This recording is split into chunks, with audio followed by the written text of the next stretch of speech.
Son görüş yerimizde yine seni gözləyirəm. Bilmirəm yar gələrmi, bir xəyal eyləyirəm. Sən yanımda olmasan da ətrin qalır üzərimdə.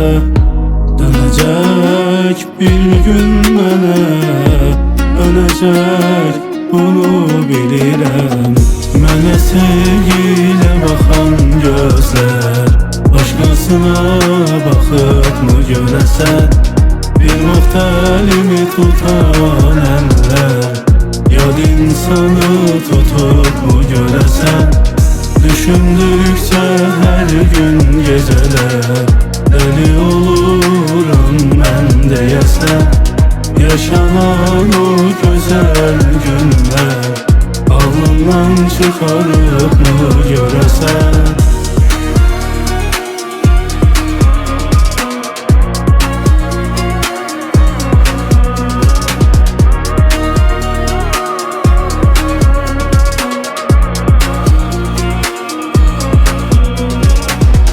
Son görüş yerimizdə yine seni gözləyirəm. Bilmirəm yar gələrmi, bir xəyal eyləyirəm. Sən yanımda olmasan da ətrin qalıb üzərimdə.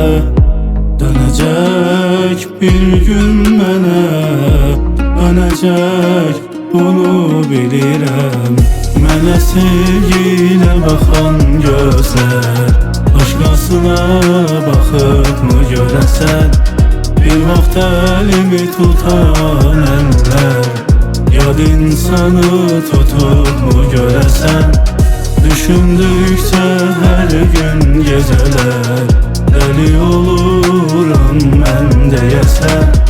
Yaşanan o gözəl günlər ağlımdan çıxarıbmı görəsən?